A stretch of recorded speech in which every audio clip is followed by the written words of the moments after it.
11 अगस्त श्रावण की शिवरात्रि है, तो अपने अपने घरों में रहकर शाम को 7 बजे सभी पार्थिव शिवलिंग का पूजन ऑनलाइन करेंगे। 1 लोटा जल, 21 दाने गेहूं के, 5 कमलगट्टे, 108 चावल के दाने, आखे सेगे चावल के दाने, 21 काली मिर्च, 1 चुटकी काली तिल, 1 धतूरा, 7 बेलपत्र, 7 शमी पत्र, 7 लाल फूल गुलाब के हों या अन्य कोई फूल हो लाल वो मिल जाए, 7 पुष्प सादे कोई से भी वह भी चलेंगे, दूध, दही, शहद, शक्कर, घी, इत्र, गंगाजल, चंदन, रोली, मोली, मोली मतलब लच्छा, हाथ में बांधने वाला नाड़ा, मोली, अबीर, गुलाल, पीला चंदन, कपूर, गोल सुपारी, 2 गोरा गणेश बनाने के लिए, 1 संकल्प छोड़ने के लिए, 2 दीपक, 1 दीपक प्रज्वलित कर कर रख लेना और दूसरे दिया आरती उतारने के लिए, 2 दीपक घी के, जनेऊ 2, 1 गणेश जी के लिए, 1 शिव जी के लिए, लौंग, इलायची, पान के पत्ते, मिट्टी का पार्थिव शिवलिंग पहले से बनाकर तैयार रखना, जिससे शाम को 7 बजे जैसे ही अभिषेक चालू हो तो उस समय आप लोग घाई घाई में जल्दीबाजी में निर्माण ना कर पाओगे, इसलिए पहले से बना लेना जिससे अभिषेक आराम से हो जाए। 5 फल, मिठाई, धूप बत्ती और बाबा की सुंदर आनंदमय दुर्वा, ये सभी चीजें भगवान शिव के अभिषेक की जो जो सामग्री लगती है सब रखकर, साथ में अपने पूजन का स्थान हो, हॉल हो, टीवी के सामने कहीं पर भी बैठकर बाबा का सुंदर साज सजाना, अपने दरवाजे पर बंदरवार बांधना, खूब रंगोलियां डालना, क्योंकि सावन की शिवरात्रि का सुंदर अवसर शाम को 7 बजे से 8 बजे तक मेरा महादेव कुबेरेश्वर बाबा तुम्हारे घर में प्रवेश करे, मेरा कुबेर भंडारी आपके घर पर प्रवेश करे, ये भाव रखते हुए पूरा विश्व, पूरा देश इस पवित्र पार्थिव शिवलिंग का निर्माण करे और पूरा आनंद के साथ पूजन करे। 1 लोटा जल सारी समस्या का, सारी समस्या। कितना चढ़ाया? 1 लोटा। सावन में कितना चढ़ाया? 2 लोटा। पूरे वर्ष भर में पार्थिव शिवलिंग का निर्माण करते हैं अपन सावन की शिवरात्रि पर। 11 अगस्त श्रावण महीने की शिवरात्रि पड़ेगी, पार्थिव पूजन करेंगे अपन सब शाम को 7 बजे ऑनलाइन अपने अपने घरों पर रहकर पार्थिव पूजन करेंगे। मिट्टी का शिवलिंग का निर्माण कर कर रखना, ठीक 7 बजे आप और हम सब आस्था चैनल के माध्यम से, फेसबुक यूट्यूब के माध्यम से पार्थिव पूजन करेंगे। साल में 1 बार हम पार्थिव पूजन करते हैं, आप पार्थिव पूजन करते हैं, उसका फल वर्ष भर कितना मिलता है। जितनों के घर में पार्थिव पूजन होती है उसको किसी के दरवाजे पर जाकर कर्जा नहीं लेना पड़ता, उसके यहाँ वैभव, धन, संपदा सब बढ़ता चले जाता है, धन बढ़ता चले जाता है, संपदा बढ़ती चली, संपदा बढ़ती चली, वैभव बढ़ता चला, धन बढ़ता चला। पार्थिव पूजन की इतनी महत्वता है, पार्थिव पूजन का इतना महत्व है, केवल आप शिव जी का मिट्टी का शिवलिंग का निर्माण करेंगे और भगवान शंकर के मिट्टी का शिवलिंग का निर्माण कर कर जब पार्थिव पूजन साथ में करेंगे उसका फल मिलेगा। पार्थिव बनाने के 3 क्रम है, पार्थिव बनाने के 3 क्रम है। पार्थिव शिवलिंग का जो निर्माण करा जाता है उसके 3 क्रम है। रोग की मुक्ति के लिए अगर पार्थिव बनाया जाता है तो उस मिट्टी में थोड़ा सा जल और थोड़ी सी दुर्वा का पानी उस मिट्टी के अंदर डाला जाता है। अगर कोई बीमारी है वो बीमारी नहीं जा रही, पार्थिव के 3 क्रम बने।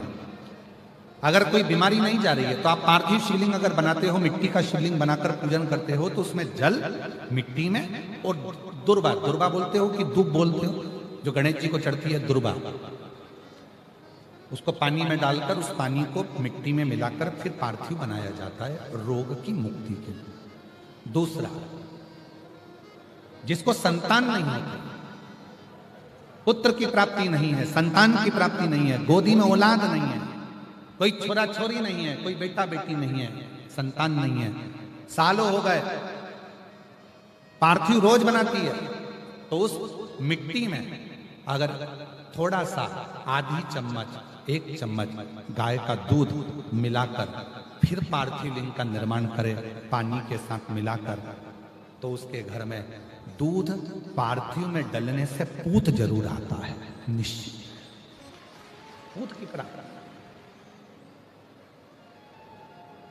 पार्थिव में मिट्टी के अंदर अगर आधी चम्मच भी गाय का दूध डाला, पानी डाला और पार्थिव शिवलिंग का निर्माण करा, जिसके औलाद नहीं है, तो वो पार्थिव अगर बना रहा है, पार्थिव का निर्माण कर रहा है, उसका नियम है कि हर प्रदोष को, सोमवार को या सोमवार की अष्टमी को या कभी ना कभी उसका मन करता है तो पार्थिव लिंग का निर्माण करता है। अगर पूत नहीं है तो दूध का प्रयोग करे, तो दूध अगर पार्थिव में मिट्टी में डाला जाए, आधी चम्मच, 1 चम्मच और पानी के साथ मिलाकर जब पार्थिव शिवलिंग का पूजन करते हैं, उसको बनाकर पार्थिव बनाने के बाद जब उसका पूजन करते हैं, तो वो दूध हमारे घर में पूत जरूर देता है। पहले नंबर पर है दुर्वा का जल, रोग निवारण के लिए हो जाता है। पार्थिव में दूसरा वर्णन आया है दूध का डालना, वो संतान देता है।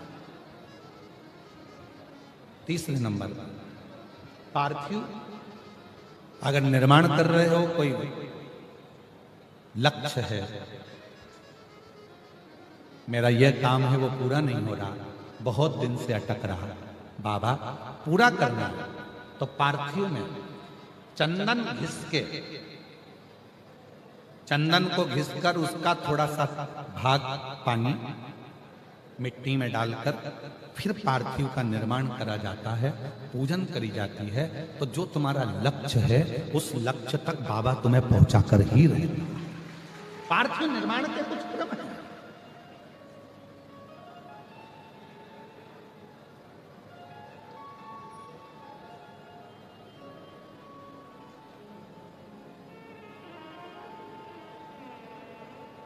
पार्थिव कैसे बनाया जाता है, किस कार्य के लिए बनाया जाता है?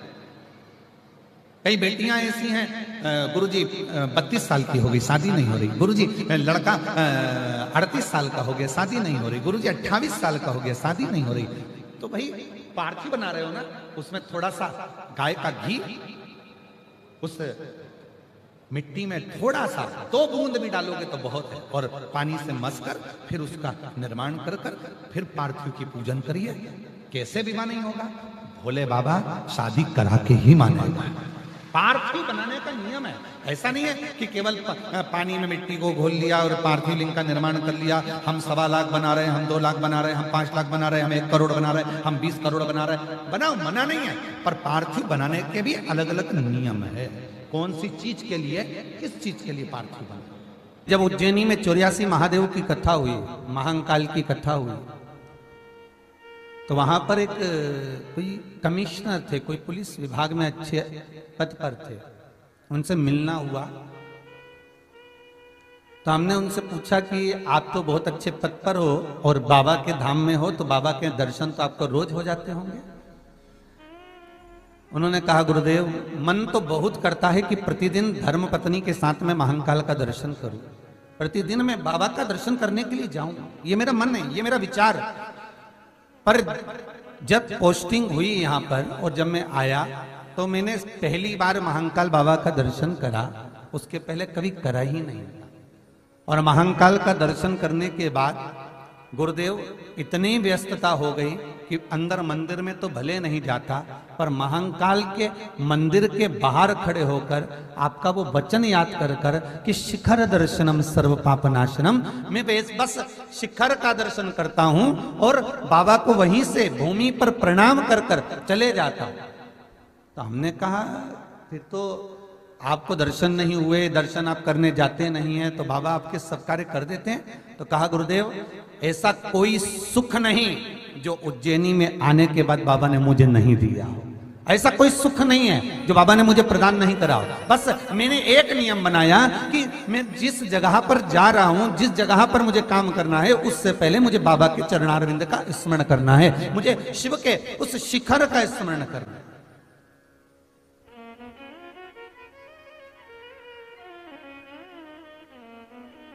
मुझे शंकर के चरणारविंद का स्मरण करना। आपको पहले भी कथा में कहा, शिवरात्रि के दिन रात्रि को 12 बजे एक बेलपत्र शंकर को चढ़ी हुई उठाकर, जिस मंदिर की बेलपत्र है उसी मंदिर की बेलपत्र उठाकर उसी मंदिर का शिखर रात को 12 बजे देखकर जो चबा चबा कर खा लेता है, उसके घुटने में और कमर में कभी जिंदगी में दर्द नहीं होता है।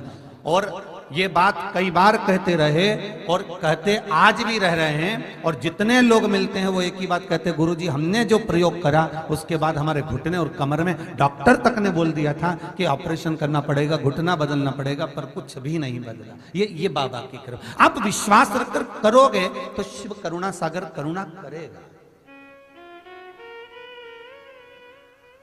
ये करुणा सागर करुणा करने वाला। मेरे बाबा के बराबर दुनिया में कोई दयालु है ही नहीं साहब। बहुत सरल है मेरा शिव, बहुत सहज है मेरा भोलेनाथ। कर्पूर गौरम करुणावतारम, बहुत सरल। कपूर कितना सरल होता है, कितना सरल। तरंग से तो बना है और तरंग जैसा ही उसका जीवन है। कितना विचित्र होंगे मेरे भोलेनाथ, जरा सोचिएगा कि अपना असली स्वरूप तो आज तक संसारवासियों को नहीं दिखाया।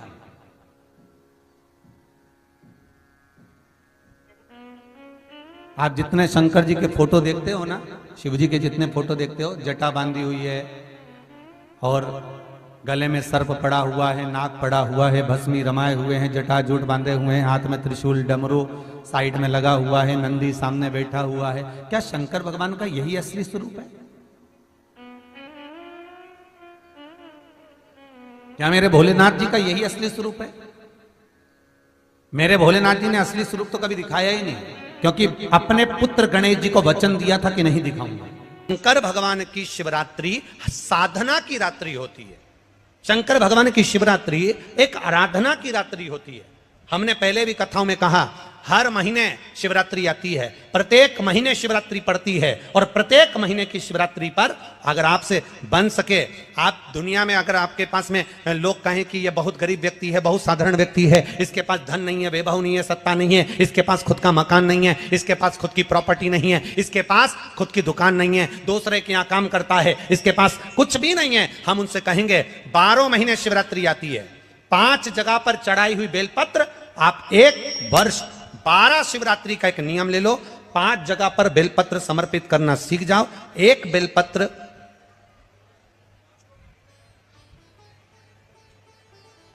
ये शिवलिंग, ये जलाधारी, बहुत ध्यान से देखना, ये चरण जहां से जल नीचे गिरता है, गणेश जी का स्थान, कार्तिकेय जी का स्थान, ये हस्तकमल माता पार्वती जी का हाथ हस्तकमल, शिवलिंग भगवान शंकर का स्थान। ऊपर से जो एक एक बूंद जल शिवलिंग के ऊपर गिर रहा है, शंकर भगवान की 5 बेटियां, जया, विषहरा, शामरीबारी, दौतली, देव। बीच में जो एक मोटी सी लाइन है वो शंकर भगवान की छोटी लड़की, क्या नाम है? अशोक सुंदरी। ये पूरे शिवलिंग का वर्णन। 5 जगह पर बेलपत्र, 5 स्थान पर बेलपत्र, 12 महीने की शिवरात्रि। आप दूसरे क्या काम कर रहे हो? नहीं है नौकरी, नहीं है काम, दूसरे के मकान में रह रहे हो, खुद का मकान भी नहीं, खुद का प्लाट भी नहीं, खुद की प्रॉपर्टी भी नहीं, बहुत संघर्ष की जिंदगी जी रहे हो, ठेला धका रहे, लॉरी चला रहे, गाड़ी चला रहे, ऑटो चला रहे, अपने लिए करने का प्रयास करना। घर में जितने सदस्य हैं, 12 महीने शिवरात्रि आती है, एक बेलपत्र अशोक सुंदरी वाली जगह पर, डंडी का मुंह नीचे की ओर। दूसरी बेलपत्र माता पार्वती जी के हस्त कमल पर, ये 2 पत्ती जो होती है, इस पत्ती के 2 भाग शिवलिंग के बीच में हो। तीसरी बेलपत्र भगवान शंकर के शिवलिंग पर, डंडी का भाग आपके विपरीत दिशा में हो, विपरीत दिशा में। चौथी बेलपत्र भगवान शंकर का जहां से जल बहकर जाता है, जमीन पर जो जल बहता है, जमीन पे से जो जल बहकर जाता है, चौथी बेलपत्र उस जमीन के जल पर जहां से वो पानी बहकर जा रहा है, पूरे शिवलिंग को छोड़कर जहां से पानी जमीन पर बहकर जा रहा है उस स्थान पर, और 5वीं बेलपत्र नंदी का जो पांव ऊपर उठा हुआ है उस पांव के पास में 5वीं बेलपत्र समर्पित करना। एक शिवरात्रि से लेकर 12 शिवरात्रि जो 1 वर्ष तक कर लेता है, 1 वर्ष अपनी कड़ी मेहनत के साथ में मेहनत पूरी करना, और ये 5 बेलपत्र हर महीने जो शिवरात्रि आती है उस पे समर्पित करना प्रारंभ कर दीजिए और मेहनत करना प्रारंभ कर दीजिए। आपको आपके कर्म का फल मिलेगा। साल भर के अंदर आप अच्छे बनकर बैठ सकते हैं। शिव महापुराण की कथा कर रही है। विदवल उरुतपल को बाता कुंदुक का प्रहार कर कर माता पार्वती जी ने कुंदुक प्रहार कर कर उनका संहार कर दिया। शिव जी का नाम कुंदकेश्वर महादेव पड़ गया। कुंदकेश्वर महादेव को सबसे ज्यादा कोई चीज चढ़ती है तो सफेद पुष्प चढ़ता है। कौन सा पुष्प चढ़ता है? जम के बोलिए जरा। सफेद पुष्प। और बहुत अच्छे से ध्यान रखिएगा, कभी आपको अगर मौका मिले जीवन में और आपके यहां अगर सफेद फूल ज्यादा आ जाता हो तो 12 महीने शिवरात्रि आती है 12 महीने शिवरात्रि आती है। आप किसी कामना से अगर शंकर जी की आराधना कर रहे हैं या आप शिवरात्रि पर व्रत करें ना करें, 12 महीने शिवरात्रि आती है। आप प्रयास करना, एक कामना कर कर शंकर जी के शिवलिंग का और शंकर जी की जो जलाधारी है उसका शाम के समय, प्रदोष के समय पर, शिवरात्रि के दिन सफेद पुष्प की पंखड़ियों से शिव का श्रृंगार करना प्रारंभ कर दीजिए। जिस मंदिर में कोई नहीं जाए उस मंदिर में जाकर आप शिव का श्रृंगार करिए। श्रृंगार करो। आप दूसरा सोमवार आएगा, दूसरा शिवरात्रि आएगी ना, दूसरी महीने की जब शिवरात्रि आएगी तो आपको मालूम पड़ेगा कि आपने शंकर का जो पुष्प का श्रृंगार करा था, श्वेत पुष्प की पत्तियों का, सफेद फूल की पत्तियों का, कुंदकेश्वर महादेव के नाम से जो श्रृंगार करा था, उसका लाभ क्या हुआ। एक माता ने तो बड़ा सुंदर भाव लिखा है कि हमारे, अब पत्र ढूंढना पड़ेगा, कि हमारे घर के पास में मंदिर था, उस मंदिर का कुछ नाम नहीं था। जिसने भी लिखा हो, अगर लिखा है तो खड़ी हो जाओ, हम ढूंढेंगे पत्र। तो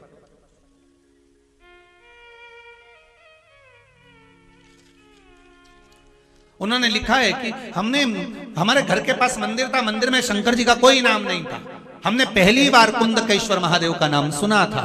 जब कुंदकेश्वर महादेव का नाम सुना तो उन्होंने पत्र में लिखा है, गुरुजी हमने शंकर जी के मंदिर का नाम कुंदकेश्वर रख दिया। तो अच्छा रहा कि बुरा रहा, हमारा तो कहना है इससे अच्छा कोई काम ही नहीं। जिस मंदिर का कोई नहीं नाम, तुमने नाम तो धर दिया कम से कि इस मंदिर में ये भगवान बैठे। कुंदकेश्वर लिखा इसमें, पत्र में होगा। जब हम चले जाएं पत्र उठा के आप ढूंढ के पढ़ लेना और कल हमें बता देना कौन सी बहन ने लिखा था। ठीक है। कुंदकेश्वर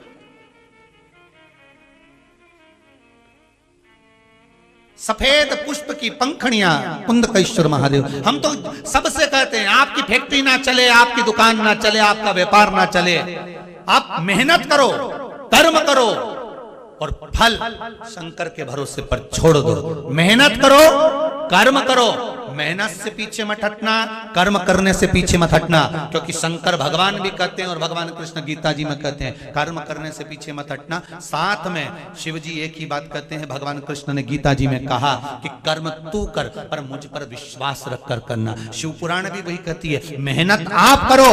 एक बेलपत्री चढ़ा रहे हो तो यह विश्वास रखकर चढ़ाना कि मैं शंकर जी को अपने दिल की बात कह रहा हूं, बाकी का फल मैं दे दूंगा कि मुझे क्या प्रदान करना। फल मैं दूंगा कि मुझे क्या प्रदान। आप करो शिव भक्ति, आप करो शंकर की आराधना, आप करो शिव का स्मरण। 12 महीने शिवरात्रि आती है, आप करो शिवरात्रि का पूजा।